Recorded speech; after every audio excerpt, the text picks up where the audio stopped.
Good morning साथियों। आशा करते हैं आप सब स्वस्थ होंगे, मस्त होंगे। आज हम बात कर रहे हैं बीटीएससी स्टाफ नर्स से रिलेटेड। देखिए, बीटीएससी स्टाफ नर्स अपने आप में काफ़ी बड़ी बहाली है।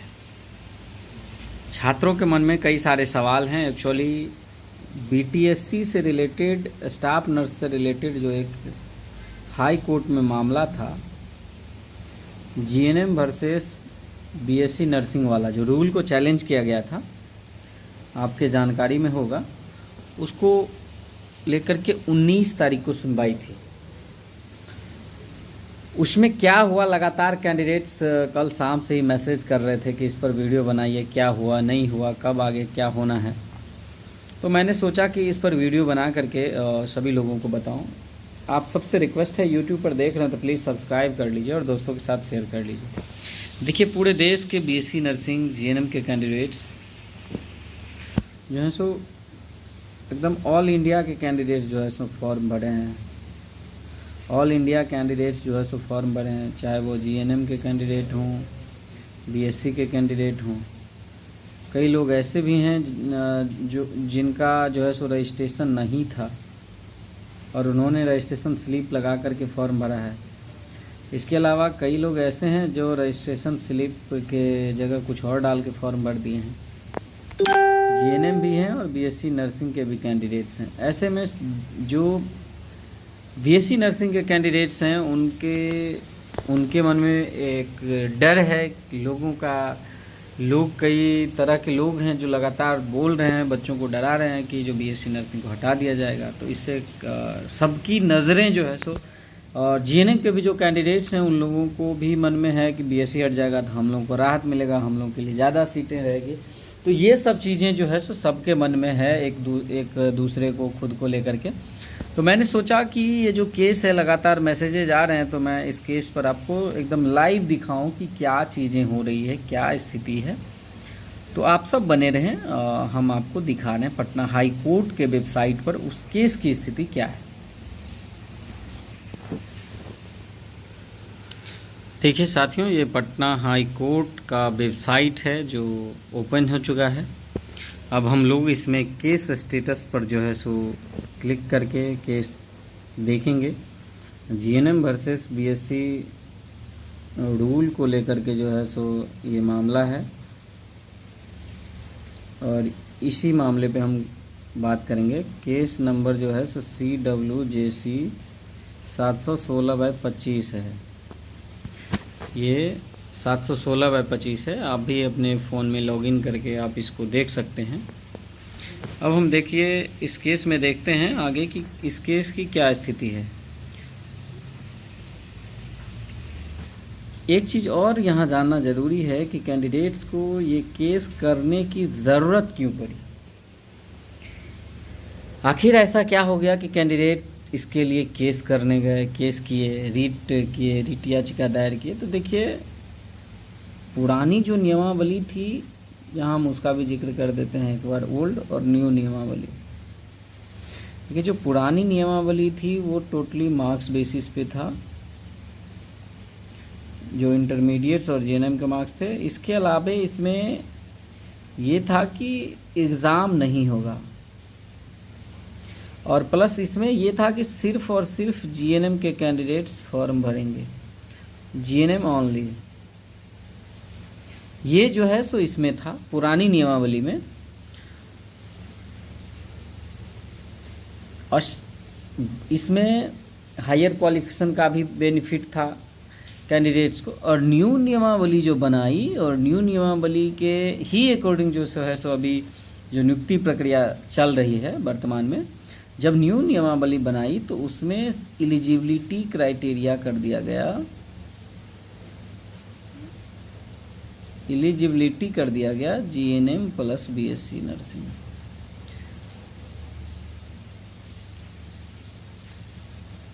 यानी न्यू में जीएनएम को भी ऐड कर दिया गया, जीएनएम के साथ बीएससी नर्सिंग को भी एक लाइन लिख दिया गया कि बीएससी नर्सिंग के भी कैंडिडेट्स इसमें फॉर्म अप्लाई करेंगे। प्लस इस नए नियमावली में एक चीज़ और किया कि मार्क्स बेसिस पे ना हो करके एग्ज़ाम बेसिस पे होगा। जो कैंडिडेट्स एग्ज़ाम क्वालिफाई करेंगे, जिन कैंडिडेट्स का मेरिट बनेगा उन लोगों का जॉब होगा। ये चीज़ कर दिया। प्लस एग्ज़ाम भी जो होगा वो 75 वैल्यूएशन होगा। अगर किन्हीं को 100 में अगर किन्हीं कैंडिडेट को 100 में मान लीजिए 50 अंक आया है तो 50 गुने 0.75 करेंगे उसको, इतना ही नंबर होगा। तो कैंडिडेट्स को ये चीज़ें समझने की ज़रूरत है। इतने मार्क्स अगर कैंडिडेट को आए हैं तो इसमें इसका जो कैलकुलेशन होगा वो यहाँ लिखना है। इससे क्लियर ये हो जाता है कि यदि किसी कैंडिडेट को मान लीजिए 50 अंक आया है, उसको 0.75 से गुना करने के बाद 37.5 मार्क्स होता है। यानी कि अगर आपने 100 के एग्ज़ाम में दिया है और इसका वैल्यूएशन जो है 75 है, तो ऐसे में आपको अगर 50 अंक आया है, 50 अंक बराबर हो गया 37.5 अंक हुआ। इस 50 को 0.75 से गुना कर दीजिए तो इतना अंक होता है। अब सवाल ये है कि एग्ज़ाम भी हो गया, बच्चे का आंसर की भी आया, अब स्कोर कार्ड आना है, तो ऐसे में केस जो है सो क्यों करना पड़ा। तो देखिए कैंडिडेट्स के मन में हुआ, जीएनएम के कैंडिडेट्स के मन में कि इसमें जो है इसमें जो है सो बीएससी के भी कैंडिडेट्स फॉर्म भरेंगे, कंपटीशन बढ़ जाएगा, जबकि सिलेबस जो है सो जीएनएम का दिया जा चुका है पहले से।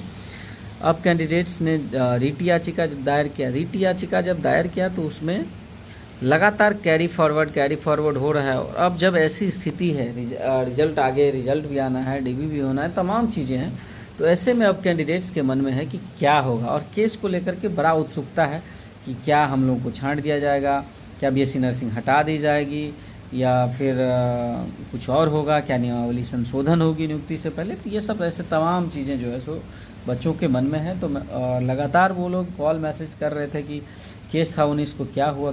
तो मैंने सोचा कि सारी चीज़ें आपके साथ बात करूं और आपको दिखाऊं वास्तविकता क्या है। तो देखिए ये समझने वाली बात है सभी लोगों के लिए। अभी देखिए हम इस पर CWJC 716/25 जो है सो क्लिक कर रहे हैं।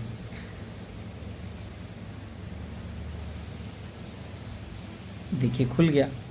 अब जब ये खुल गया तो इसमें फिर से ये अब 20 को सुनवाई के लिए है। 143 नंबर सीरियल नंबर पे है, चीफ जस्टिस के कोर्ट में है ये मामला। ये देख सकते हैं आप, चीफ जस्टिस के कोर्ट में है, 143 नंबर सीरियल नंबर पे। अब फिर कल सुनवाई, कल यानी आज, यानी कि आज ही 20 तारीख को, सॉरी कल बोला गया, 20 तारीख को जो आज जो सुनवाई होना है, इसमें देखने वाली बात है ये कि सुनवाई हो पाती है कि नहीं हो पाती है। एक्चुअली 143 नंबर पे जो है chief justice Patna high court के कोर्ट में है, 143 नंबर सीरियल नंबर पे। देखिए लगातार कैरी फॉरवर्ड हो रहा है। मामला अपने आप में काफ़ी ज़रूरी है और सरकार को इस पर जो है सो कार्रवाई करनी चाहिए। जो भी हाई कोर्ट को जो भी निर्णय सुनाना चाहिए। बच्चों में संशय है, बच्चा परेशान है। लेकिन देखिए मैं, जहाँ तक हमारी अनुभव है और कई अधिवक्ताओं से भी हमारी बातचीत हुई है, तो उन्होंने कहा है कि देखिए इसमें ऐसा नहीं है कि बीएससी नर्सिंग को हटा दिया जाएगा। सरकार के पास जो है सो अधिकार है। आर्टिकल 309 के तहत जो है सो आपने देखा होगा कि जो है सो आर्टिकल 309 के अकॉर्डिंग जो है सो रूल बनाई गई है। अब इसमें देखने वाली बात है, देखिए कुछ भी होगा, हाई कोर्ट का जो आदेश होगा वो सभी लोगों को मानना पड़ेगा, और जो लोग नहीं मानेंगे उनको फिर सुप्रीम कोर्ट जाना पड़ेगा। हाई कोर्ट के आदेश के बाद जो है सो, हाई कोर्ट के बाद तो सुप्रीम कोर्ट है। अगर हाई कोर्ट से लोगों को संतुष्ट नहीं हो तो सुप्रीम कोर्ट जा सकते हैं, और सुप्रीम कोर्ट में फिर लोगों को जो है सो अपना पक्ष रखने का मौका मिलता है। इसके अलावा भी एक केस और इससे संबंधित, एक नर्सिंग से संबंधित है, जिसमें रजिस्ट्रेशन को लेकर के, सूटेबिलिटी को लेकर के, ऐसी तमाम चीज़ें जो है सो उसमें चर्चा है। तो मैं उस पर भी आगे एक वीडियो बना करके बात करूंगा। बहरहाल आज जो ये सुनवाई होने वाली है, आज यानी 20 अगस्त, आज जो ये सुनवाई होने वाली है, इसमें क्या होता है ये भी मैं आप लोगों को बताऊंगा। लेकिन जो भी कैंडिडेट्स हैं, चाहे वो किसी भी कोर्स के कैंडिडेट्स हों, तो निश्चिंत रहिए, किसी तरह का परेशान मत होइए। इस केस का जो है सो एग्ज़ाम ले लिया गया है और केस में हमको लगता है कि नियमावली में अब संशोधन यदि होता है तो फिर ऐसे में वैकेंसी रद्द करना पड़ेगा, लेकिन वैकेंसी सरकार रद्द नहीं करने जा रही है, सरकार वैकेंसीज को पूरा करेगी और ऐसे में बीएससी नर्सिंग नहीं हटेगा। आप लोग निश्चिंत रहिए। बहरहाल देखिए, अंततः यही है कि आगे जो डिसीजन हाई कोर्ट का होगा उस पर डिपेंड करता है, लेकिन हमारा जो अनुभव है वो मैं आपसे साझा कर रहा हूँ कि बीएससी नर्सिंग नहीं हटेगा, नियुक्ति भी रद्द नहीं होगा, सरकार नियुक्ति रद्द नहीं करेगी, नियमावली में भी अभी फ़िलहाल कोई बदलाव होना मुश्किल है। तो आप सभी लोग निश्चिंत रहिए और यूट्यूब पर देख रहे हैं तो प्लीज़ सब्सक्राइब कर लीजिए, दोस्तों के साथ शेयर करिए, आगे जो जानकारी होगी बताऊँगा। बीएससी नर्सिंग के भी कैंडिडेट्स बिल्कुल निश्चिंत रहें। जीएनएम के कैंडिडेट्स से भी मैं कहना चाहूँगा कि देखिए, आप लोग जो क्वालिफाइड हैं, जिन्हें अच्छा मार्क्स आ रहा है, या जो लोग नहीं क्वालिफाइड हैं तो अपना तैयारी करें, और जो लोग क्वालिफाइड हैं, अच्छे मार्क्स हैं, तो उन लोगों को वेट करना चाहिए। और नियुक्ति प्रक्रिया हमारे अकॉर्डिंग हमको लगता है कि पूरी होगी। बहरहाल आगे क्या होगा वो आप लोगों को बताएंगे। Thank you.